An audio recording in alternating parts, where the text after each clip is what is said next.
Algumas vezes eu me pego pensando naquele noivo lá de Caná da Galileia. Que cabra de sorte! Talvez ele fosse passar o maior vexame da sua vida. Imagina acabar o vinho no meio da festa, mas ainda bem que Jesus estava lá. Tudo transcorria dentro da mais perfeita normalidade, até o momento em que começou a haver uma movimentação e Maria observa aquele movimento e procura saber o que estava acontecendo.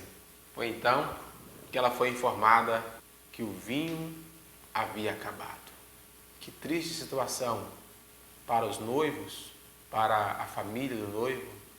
É um momento crítico, pois sem vinho a festa acaba. Não sei se você sabe, mas vinho na Bíblia é sinônimo de alegria. Acabar o vinho no meio da festa seria a maior tragédia que poderia acontecer. Mas que bom que Jesus estava presente.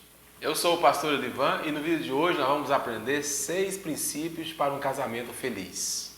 Maria chama Jesus, talvez em particular, e o informa que havia acabado o vinho. Naquele momento Jesus diz: mulher, ainda não é chegada a minha hora. Aqui não há nenhum desrespeito, nenhuma desonra da parte de Jesus em relação à sua mãe Maria. O que está acontecendo é que quando Jesus fala não é ainda chegado a minha hora, ele está falando do seu momento de se apresentar como o Messias. Por certo, Maria sabia quem era Jesus. Maria carregava dentro de si as inúmeras profecias e as lembranças daquela conversa de 30 anos atrás, quando o anjo aparece a ela e fala sobre a sua gravidez, que aquele que haveria de nascer seria o Cristo. Por isso Jesus fala: mulher, não é chegado a minha hora, ou seja, não é chegado a hora de eu me manifestar. Contudo, poucos momentos depois, Jesus manda encher as talhas de água. Havia ali 6 talhas, eram as talhas da purificação dos judeus. Cada talhas daquela, que eram grandes barris de pedra, cabia cerca de 80 a 120 litros. Se tinha 6 talhas, aproximadamente ali tinha 600 litros. E todas elas foram cheias de água. E manda levar para que o mestre Sala experimentasse. Quem era o mestre Sala? Era um líder de cerimônia, era alguém responsável por tudo o que estava acontecendo naquele evento. Quando o mestre de cerimônia pega aquela taça e leva à boca e experimenta aquele líquido que todos sabiam que era água, menos ele faz uma exclamação: guardastes o melhor vinho até agora? O comum é usar primeiro o melhor vinho e depois que todos tivessem bebido bastante, serve então o vinho inferior. Mas Jesus, ele supera todas as expectativas. Se tinha acabado o vinho, certamente já tinham servido o melhor vinho da festa e já tinha servido o vinho inferior. Mas quando Jesus chega, ele surpreende, ele serve o melhor de todos os vinhos. E assim principiou Jesus o seu ministério. Eu quero extrair desta passagem algumas aplicações para ajudar a você que está passando por problemas no casamento. Então veremos 6 princípios importantíssimos para um casamento feliz.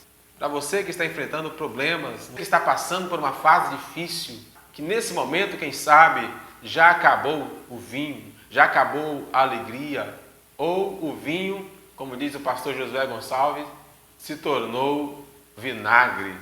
Mas ainda bem que Jesus está presente. Ele quer abençoar a sua vida. Ele quer abençoar o seu matrimônio, quer abençoar a sua esposa, ele quer abençoar o seu esposo, os seus filhos, ele quer abençoar a sua família.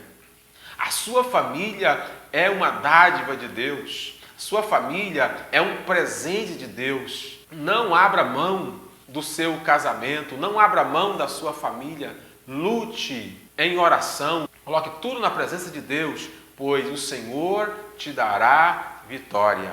Vamos lá, as 6 talhas, cada uma representa um dos princípios que iremos aprender aqui nesse momento. E nesse vídeo eu quero tratar com você sobre 6 princípios para um casamento feliz. Cada uma dessas talhas representa um princípio.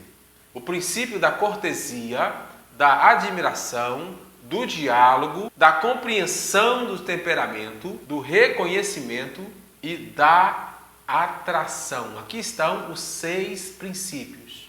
Se aplicado, você pode transformar o seu casamento em um casamento melhor, em um casamento mais feliz. Primeiro, a talha da cortesia ou do respeito. Em Provérbios capítulo 15, verso 1, diz que a palavra branda desvia o furor, mas a palavra dura suscita a ira. A Bíblia diz também que toda palavra que sair da nossa boca, ela deve ser temperada com sal.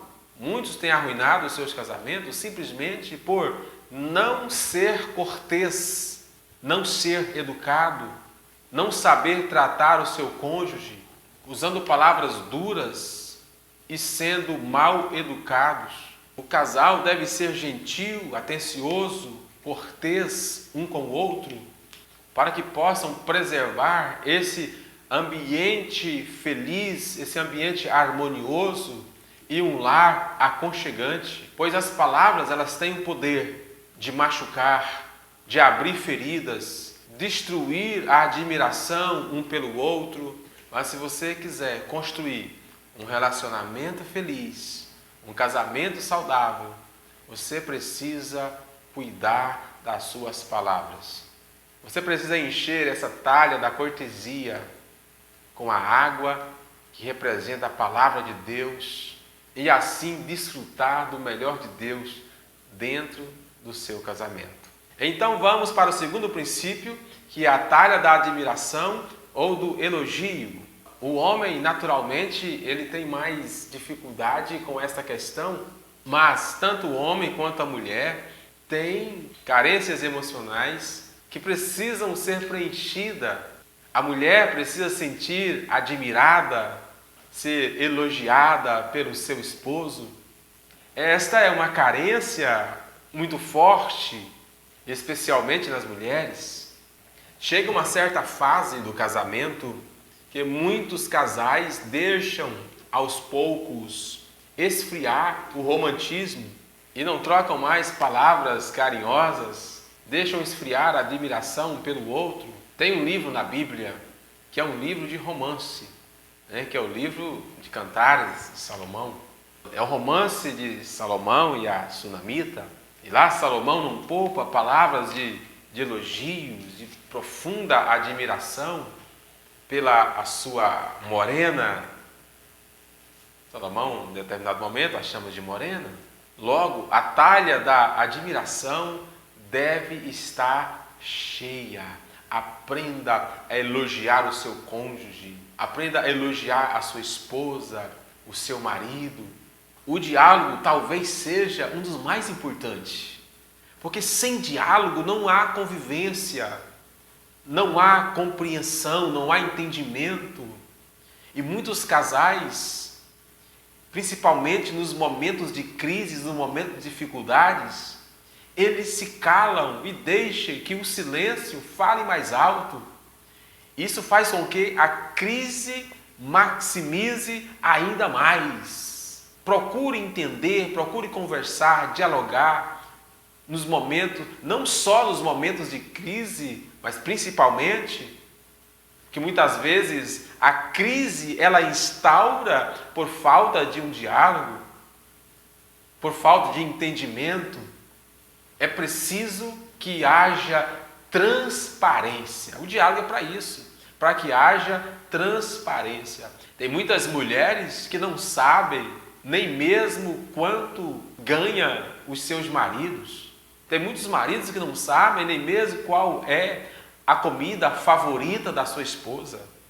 Eu me recordo de uma história que eu ouvi há muito tempo atrás, de um casal que já estava casado há bastante tempo, e a mulher foi surpreendida num almoço na casa de amigos, quando viu o seu marido comendo alface.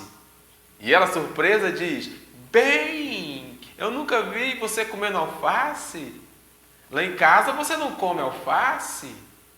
E o marido disse: "Amor, eu gosto de alface folha inteira e você só faz alface picadinha." Essa ilustração revela uma tremenda falta de diálogo, falta de entendimento, de falar dos seus gostos, falar das suas preferências. O diálogo ele é para isso, para que se conheçam, para que sejam transparentes cada vez mais. Porque um dos segredos de um casamento feliz é a transparência entre os cônjuges. Então, para que você viva uma vida feliz no seu casamento, na sua família, abra sempre o coração, aprenda a ouvir para o seu cônjuge. Em alguns momentos, fale menos, dê oportunidade para que o outro também possa falar. Então, o diálogo é isso, é uma via de mão dupla. O princípio da compreensão do temperamento é muito importante, porque existem vários tipos de temperamento. Cada pessoa tem um tipo de temperamento diferente um do outro. Então, compreender o temperamento do seu cônjuge e respeitar isso é de extrema importância. Talvez muitos problemas, muitas brigas, muitas contendas no casamento acontecem exatamente pela falta de observância desse pequeno detalhe. Você precisa conhecer e respeitar o temperamento do seu cônjuge, para que você possa viver um casamento feliz. Quinto, o princípio do reconhecimento ou da honra. Isso mesmo. A Bíblia diz que o marido deve amar a sua esposa, mas também diz que a esposa ela deve honrar o seu marido. O que é honrar? É colocar numa posição elevada, na posição de destaque, é destacar as qualidades do seu cônjuge, naquilo que ele é bom, naquilo que ele faz bem, enaltece isto. Aqui se aplica lá o primeiro princípio, né, que é o do elogio. Elogie, fale bem, honre o seu marido por ser ele o provedor da sua casa, que supre a necessidade da sua casa, e vice-versa. O marido também deve honrar a sua mulher, a sua esposa, por ser o que ela é. Destaque os seus valores, destaque os seus princípios. Isso é muito importante. Honre o seu cônjuge. Uma outra forma de honrar é acompanhando, né, nos lugares que o seu cônjuge gosta de ir, gosta de frequentar. Me lembro de uma história bíblica, lá no livro de Esther. O rei Assuero fez um grande banquete no seu reinado. Vieram reis e príncipes de todas as províncias.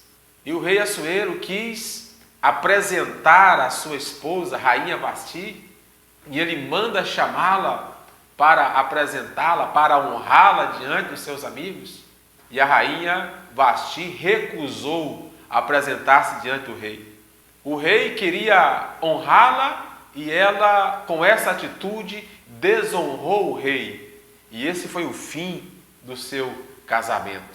Então entenda que honrar, muitas vezes, está ligado também a acompanhar o seu cônjuge, estar ao lado dele, porque afinal foi para isso que vocês casaram. A Bíblia diz que serão os dois uma só carne. E por último, e não menos importante, talvez o mais importante, é o princípio do desejo, da atração um pelo outro. Não tenho como aprofundar essa questão aqui nesse vídeo. Talvez, se vocês quiserem, eu faça um vídeo depois exclusivamente sobre esse princípio. Mas em Gênesis 3, no capítulo 16, Deus disse que o desejo da mulher seria para o seu marido. 1 Coríntios, no capítulo 7, versículo 4, compreende também que nenhum dos cônjuges tem direito sobre o seu próprio corpo. O corpo do marido é para a esposa e da esposa é para o marido. Ambos se tornaram, por meio do matrimônio, uma só carne. A atenção e o olhar do homem casado deve ser exclusivamente para a sua mulher. E a atenção e o olhar da mulher casada deve ser exclusivamente para o seu marido. A Bíblia diz lá em Eclesiastes, goza a vida com a mulher da tua mocidade. O casal, em sua intimidade, deve desfrutar do prazer um do outro em seu leito matrimonial. Eu não posso aprofundar a questão aqui nesse vídeo, mas se vocês acharem interessante, deixa aí nos comentários que eu vou fazer um vídeo exclusivamente sobre este ponto da atração e do desejo um para com o outro. Enche as suas talhas com a água da palavra de Deus. Desfrute do melhor de Deus na sua vida, no seu casamento. Pratique esses princípios e viva feliz. Em nome do Senhor Jesus. Deus te abençoe e até o próximo vídeo.